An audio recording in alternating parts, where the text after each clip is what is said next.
Hello, Internet. Blank layout as usual. In this case, no trains even on it. Came home a couple of hours ago from the club open day, not an exhibition, open day. Still kind of learning the difference on that one. And yeah, I exhibited, so to speak, this thing here. Generated quite a lot of interest. I was surprised that people weren't just offended by how blank it was and everything. But I think at a club open day, that is expected. You expect to see in progress projects. I wasn't the only one that was mostly blank baseboard either. There was two others, excuse me, which were kind of clearly in the early stages of development. So yeah, I didn't cause any offence by the looks of it, which I was a little bit worried I would do. And it actually went off without a hitch, pretty much. Yeah, that was it. So basically all the trains ran absolutely fine because they now have stay alives in them. The Bluetooth connection was all good. I managed to derail the HST briefly because I changed the wrong point as it was going over it. Operator error. I shorted out the layout a couple of times because I just kept doing Hand of God and moving trains on and on because I was just got very bored of trying to park them properly after a while.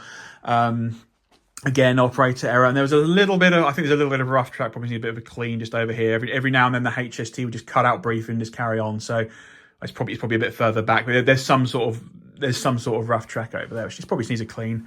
I did clean it before I started, but you know, that's it. Yeah, the whole thing went without a hitch, really. Oh, and the point motors, but I'll come on to those in a bit. So yeah, if you're in this stage of just beginnerness and not having anything with a layout, then apparently a club open day is the way to go. Definitely not an exhibition. This is not exhibition ready in any way, shape or form. Of course not.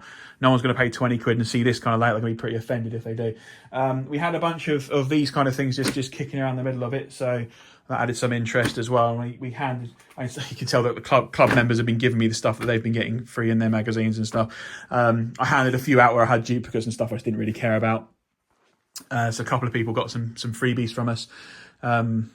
And there was actually quite a bit of interest. Quite a few people went, oh, that's the new scale. And they'd heard about it, they've read about it, perhaps even seen some YouTube about it, but not seen it in the metal, plastic, in the flesh.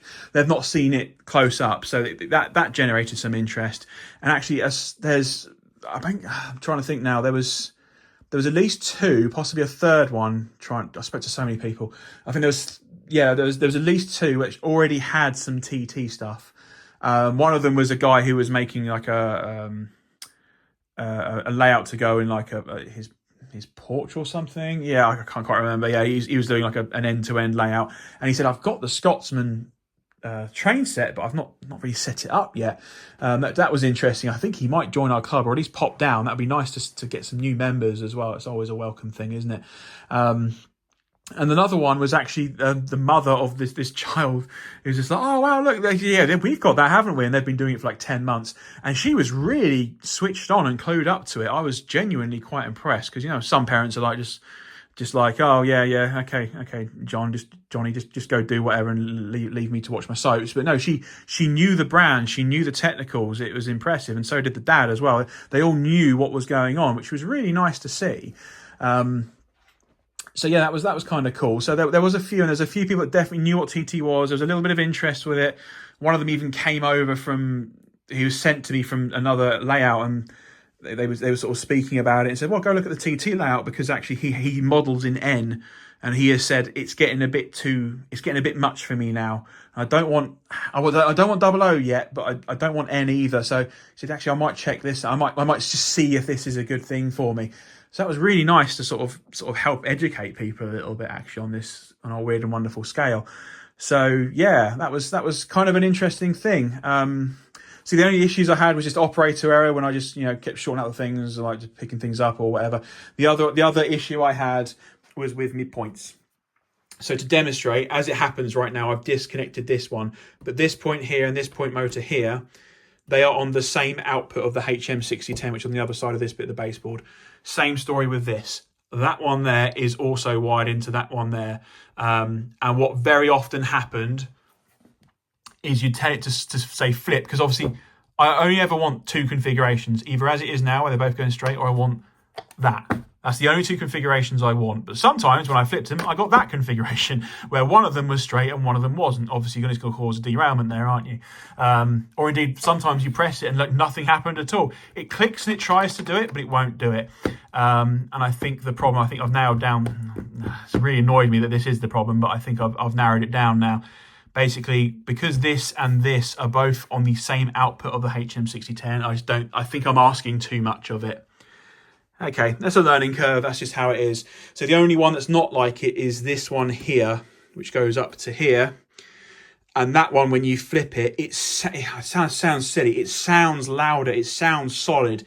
It sounds like it's got more gusto and more energy behind it compared to everything else. Everything else just sounds a bit flat, but that kind of like, ding, and you really hear it go, almost like it's stressing the points out a little bit. So I've on-wired that one completely. So now this one's on its own.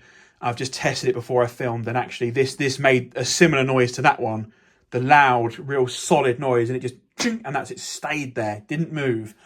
I was like, right, this is the problem then. Okay, so I need to get another HM6010, unfortunately, which is a real shame because it's actually just convenient to just have these two on the same wires. Why would I not want that?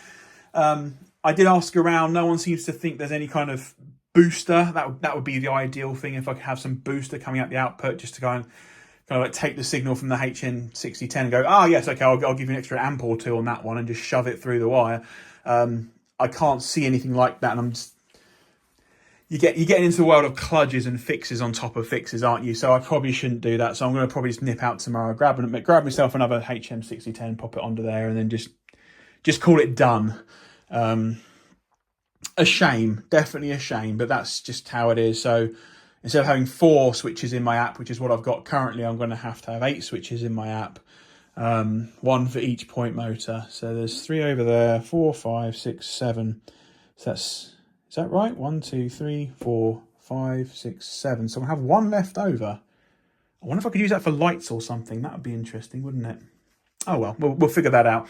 So yeah, just that little bit of just disappointment, and I had to keep checking these all the time.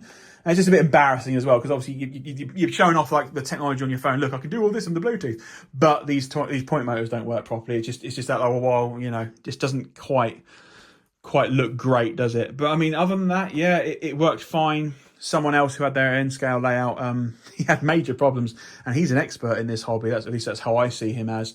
He can go from 0 to layout in like a couple of months or something, and it looks fantastic. It looks really, really good. And he was having major issues. He had an end-to-end layout. It was like a line up here, a line there, a line, about 4 or 5 lines going up across there with points in between them. And he could only run his train on the top line. Nothing else was working. But he couldn't understand it because there was AC voltage everywhere else. And, he's running DCC. He had to say, I've got 15 volts AC everywhere. But it all looks fine. I don't know why it's not moving on anything other than the top run there, which was odd. And I think he was a little bit miffed by that, because obviously he's never exhibited before, actually, either himself. He said it's the first time he's done it. And he said, I've got all these dropper wires and everywhere, there shouldn't be anything. And I said, well, look what I've got, which is just, that's there. I've got this little bit here, which I've soldered and put down there, which is probably not the most elegant solution. And I've got all these not paper clips, but they look like paper clips things from Hornby. And it's running everywhere. It's all fine. I think that kind of annoyed him a little bit because he put so much effort into it. It didn't quite work out. And yet I've just, new boy over here has just kind of done all this. So there we go. Perhaps it's just dumb luck on my part, beginner's luck, who knows. So yeah, it went really well, except for the points not working. I was very nervous about members of the public breaking things, but that didn't materialise. It didn't even come close, which was good, actually. I quite liked that. The parents were really on top of their kids, trying to some kids just like see things, like, oh wow, and just grab it.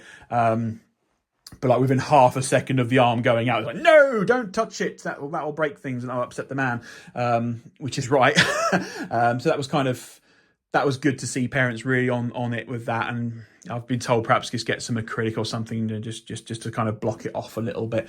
That might just help that situation out a little. But yeah, other than that, it went fine. None of the trains broke, nothing overheated. The time didn't drag as much as I thought it would. It did at the beginning, definitely. First hour and a half was a bit slow. I was like, oh God, I'm not going to enjoy this. But then I got into it and it was okay. And speaking to people was nice. It was nice to chat to people and to the people that recognised the scale and actually complete newbies who are clearly just there for a little jolly, a little thing to do on a Saturday morning, Saturday afternoon. It was something to talk to, and it's kind of interesting getting all these different levels as well. Because obviously I was one of those people who just like, oh yeah, model trains, yeah, why not? So go have a look at them. So only a couple of quid to get in, why not? I used to be one of those, so it was kind of interesting to see the sort of the level of difference between everyone there. Yeah, I think I've ranted enough. Oh, we're at 10 minutes now. I think we'll call that video done.